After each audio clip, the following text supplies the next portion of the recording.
Hello, everybody. I don't know if you heard that, but there's a jag there. It's just started. Sounded very nice.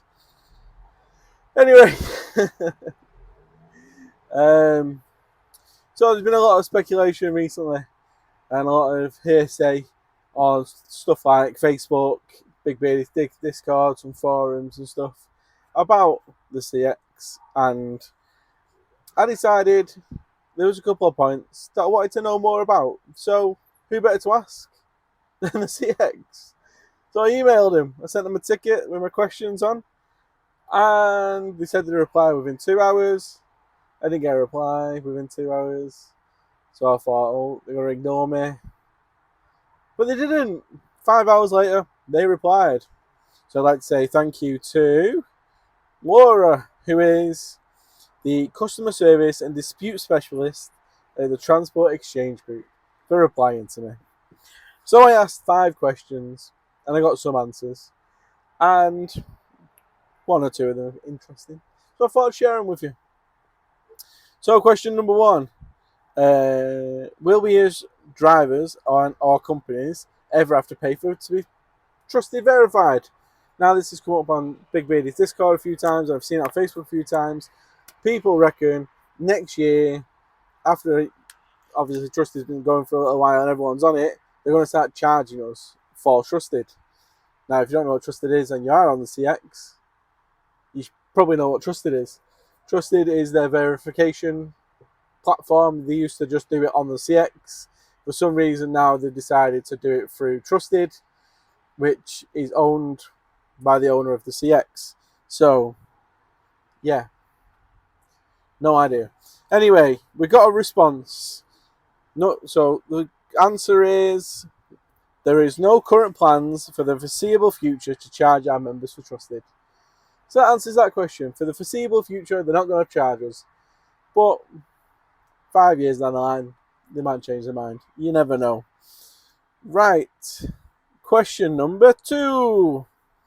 Are the CX/HX going to be offering a factoring service for payment to drivers? Now, some people probably don't know what a factoring service is. So what happens is some banks do it, and there's some external companies out there that just do factoring. Factoring is where you invoice the customer at 30 days, 45 days, end of month, whatever the job is, and you pass that invoice over to your factoring company, and your factoring company pay you a percentage straight away. It's normally around 80%. And then once they've paid you, they are the ones that are owed the debt. So they are the ones that chase that invoice. And then once they've been paid that invoice, they pay you another percentage of the money. Normally they take between, the factoring companies I looked at took between 8 and 9% of the invoice as their payment for doing that.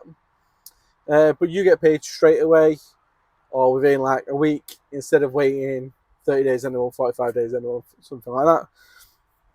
So that's what a factoring company is. So the CX replied, we are currently in the process of finalising our new pay feature.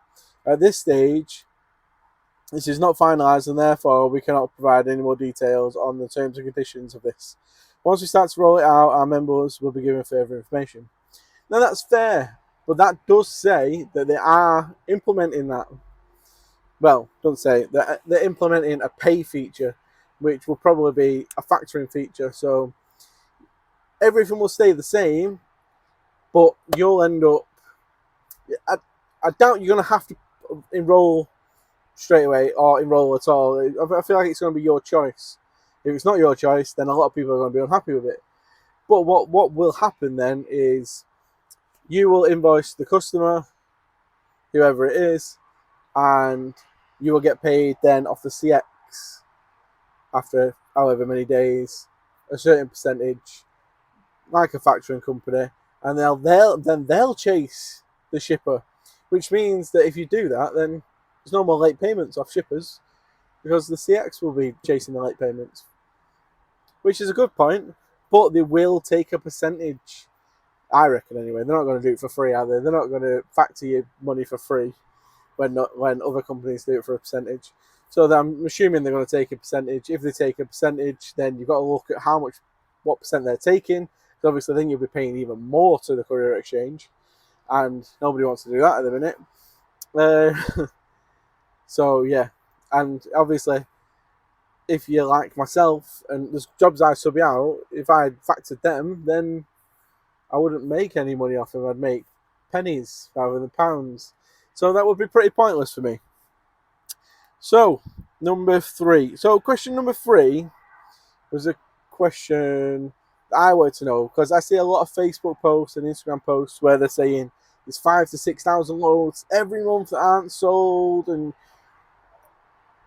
I don't think that's true. So I asked, when calculating unsold posts on the platform, do you include jobs that have been reposted multiple times or cancelled? And I didn't actually get an answer to that question. She goes on to tell me about if you post a load and you've posted over your allotted amount, but you've cancelled a few, you can get the cancelled ones back. That's not what I asked. So I didn't actually get an answer to that question, unfortunately. Because I do not believe, wholeheartedly, I don't believe that there's 5,000 to 6,000 jobs every month that aren't sold. They're going to be reposts. They're going to be cancelled jobs that go up and stay up for a while, then get cancelled because either no one wants to do it because of rubbish jobs, or because the customer never intended on sending anyone to do it because they was looking for prices, which does happen. Right, anyway, let's move on. Question number 4. Now, this is an interesting one. So question number 4. Why are shippers with 20 plus negative feedback still allowed on the platform to sell jobs, or why aren't you giving them any sort of restrictions? I thought that was a good question because there's a lot of shippers at the minute and a lot of drivers at the minute with negative feedback. I've given negative feedback out recently myself, and you still see them operating as normal. So the answer to this question might shock you a little bit. So feedback is one member's version of events. We do not investigate feedback as there is no official dispute. We investigate disputes and complaints and obtain evidence for this, and should a member need to be restricted, suspended or revoked, we will take action. And then they've sent me a link to their policies. So if you give a shipper negative feedback for late payment, non-payment, whatever, the CX don't pay any attention to that. They will only pay attention to you if you make a complaint and you submit evidence to the point of whatever you're making a complaint about.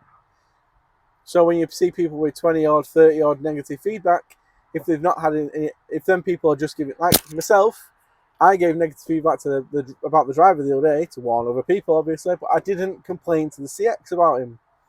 If I would have complained to the CX about him, they would have gone a step further. They would have asked me for evidence of what happened, and then they would have done something about it. I don't know what. They would have given a warning, probably.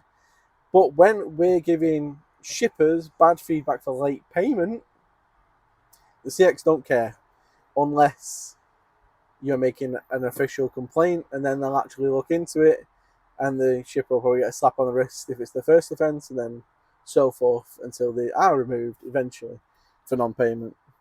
But obviously, that non-payment might stop if the CX do start factoring, but then it's whether you use that because you're going to lose money. Swings and roundabouts. And question number 5. Right, well, we all know recently, me, a load of others, and most of the people that watch this video know that the CX is very, very oversaturated with drivers, and the workload seems to have decreased. Now, it's been a little bit busier recently, but I still feel the workload has decreased. So question 5 was, are you actively looking to bring more work onto the platform and not more drivers? Which the answer to that was, our sales and marketing team are always looking for businesses to join the exchange. We do currently have more companies on the exchange than drivers. Now that one made me laugh a little bit, because it doesn't matter if there's more companies, because if you're set up as a limited company, you can still just be drivers. Doesn't mean you're posting work. For instance, I believe Dave, Anvil Logistics, is a limited company, so he will be on the CX as a company, but he's not posting work. He's taking work. Well, he's not at the minute. He's doing his multi-drop thing. But you understand what I mean? So that response, that end bit anyway, about there being more companies than drivers, doesn't necessarily make sense, because it doesn't matter how many companies there are, as they're not posting work. It doesn't mean anything, does it? Like, there's no extra work. It doesn't matter if there's more companies than drivers, because there's still going to be more drivers in the companies. Anyway, right. So I do want to say thank you to Laura for replying to me. Obviously, they could have ignored me. I explained what I was asking the questions for.